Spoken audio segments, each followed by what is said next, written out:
gidumana kaninyo. Kinutlogikan sa Ebanghelyo sumalan ni San Lucas.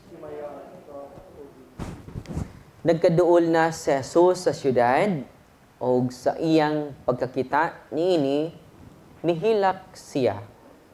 Og mingon, kung nasayod pa unta karong adlaw, kung unsa ang gikinahanglan alang sa kalinaw. Apan karon dili ka makakita niini, kay mabot ang mga adlaw nga likusan ka sa imong mga kaaway o galihan ka o atakihon nila sa tanang dapit, gunubon ka sa hingpit o laglagon ang mga tao nga nagpuyo diha kanimo. Walay usa ka bato nga maibilin nila sa nimutangan niini. Kay wala nimo ilha ang panahon sa pag-anhi sa Dios aron pagluwas kanimo. Ang Ebanghelyo sa Ginoo. Maayong hapon natong tanan. Ang storya sa to Ginoo karon realistic kaayo.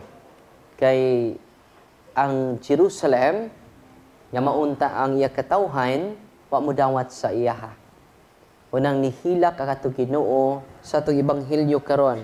Nagkaduol na siya sa syudad sa Jerusalem ug sa iyang pagkakita niini mihilak siya. Sa may gisultis Ginoo, kung nasayod ka paunta karong adlaw, kung unsa ang gikinahanglan alang sa kalinaw. Sa initabo ron sa Israel, wala joy kalinaw. No? Kung maadto mo sa Holy Land, ang mga borders nila, nanay mga military, ready sa paggubat anytime. May mga tangke de gira, mga babae nagdag-armas. No? Wa tay kalinaw kung magdalatan na. Mananingon si Kristo, Pedro, ang imong espada, ibalik na sa sakuban. Kaya ang nabuhi sa espada, mamatay pinaagi sa espada. Walay kalinaw, cycle of violence maglibot-libot. So unsa may gusto ni Kristo nga ipaabot nato karon, siya ang kalinaw. Siya ang hari sa kalinaw. Una nga kung siya to unahon, di nato siya isalikway sa tagsa-tagsa nato ka kinabuhi, ato jung mabatunan ang tiduod niya kalinaw. Tanawan ninyo mga santos. Bisan daghan silag mga problema, daghan silag kalisod, daghan silag mga pag-antos, pero nagpabilin gahapon nya himo sila dagway. Tanawan ng mga dagway sa mga santos. Tanaw nimo ni Mama Mary, daghan kay mga struggle si Mama Mary. Kung atong pagmalandungan ang ila kinabuhi. Pero nganong naa sila'y kalinaw, nganong doon na sila'y panagdait tungod kay ang ilang hari mao si Kristo. Una nga ningon siya karon sa Ebanghelyo, kung nasayod ka paunta karong adlaw, kung unsa ang gikinahanglan sa kalinaw, alang sa kalinaw, ang pagdawat ni Kristo. Una nga, kumusta man itong panimalay, kumusta man itong kagalingon, usa lang ang gikinahanglan nato, si Kristo. Una nga si Mother Teresa, ningon siya nga, love Christ, only Christ, nothing but Christ. Kung sa pagmata natos buntag, manguros ta dayon, malikay ta sa kadautan. Sa pagbasa, sa mata nato sa buntag, maminaw ta sa mga pagtulunan sa Ginoo, mapuno ta sa kalinaw. Nganong gubot man ang imong hunahuna karon, naminaw ka sa libab, naminaw ka sa mga marites, naminaw ka sa mga merasol, nang gubot ka iyo imong palibot. Gusto ka manimaos, gusto ka mo dipinsa sa imong kagalingon, muna nahitabo sa atua, muna ang waktay kalinaw. Pero kung maminaw ta sa pulong sa Diyos, dili pulong sa tao, mapuno ta sa kalinaw. Kung sa may atong nadungog karon makaapekto na sa atong disposisyon. So 1 Pedro 5:7, overthinkers, matud pa, will ruin your day, will steal your day, will steal your peace. Kana bitang overthinker ka. Naguna-una, imong huna-huna ba? No. 1 Pedro 5:7. Kadto mga tao nga nag-una silang huna-huna. Steal your joy, steal your peace. Gikawat sa demonyo ang kalinaw. O sa may gipuli, kayagaw, mataranta na ka, confused na ta, full of anxiety, tinoo dili. Maratol na ta, wala ta kahibaw sa itong buhaton, overthinker. No? Steals your peace. 1 Pedro 5:7. Kalimot lang ko sa translation, kada man translation sa Biblia. Muna nga, unsa di makapakawat sa itong kalipay, naguna-huna nakag-negative, o pagani, mahitabo. Og daghan ka nato niya na. Muna nga, wa na tay kalinaw ron. Unsa may niya nato, kagubot sa itong unang init atong buot. Kay nag-una naman ta. Negative na nga atong huna-huna. Negative na nga atong pamati. Unsa may importante karon? Read and reflect and meditate His words. Yan naman, kung nasayod lang ka mo, unsang kinahanglan alang sa kalinaw ang iyang mga pulong. No? Ang maghatag na tog paglaom, maghatag ka na to og encouragement ang iyang mga pulong. Ang makahatag na tog discouragement, ang kauban nimong maestra, ang kauban nimo sa cluster, ang kauban nimo sa balay, no? Madismaya ka. Yan naman, you keep on listening on negative words, negative report against you. Ang kalibutan negative, tinoo dili. We need to be positive always. Kining suga, kay mo kining suga, duha din ni kalinya.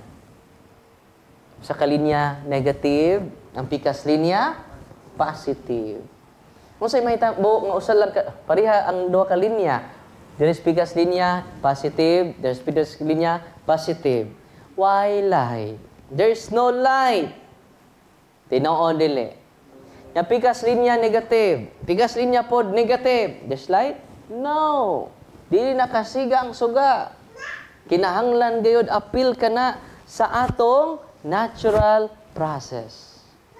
Sa atong tagsa-tagsa kagalingon. Doon ay manglibak nimo, accept it in a positive way. Negative, there is pikas sa kalinya negative, yung pikas positive, mo nang dunay suga. There is light. Amen? Negative imong palibot, negative imong mama, negative imong papa, negative imong kauban, negative imong silingan, nega. Sa ibuhaton na to, be positive. Amen? And there is light. Wala nga, don't complain. Don't blame the world. Don't blame other person. Just proclaim the message of the Lord. Ug mo nagikinahanglan aron makabaton tag kalinaw kada adlaw. Ug ang atong kalipay mupatigbabaw, no? Og anindot ang atong adlaw.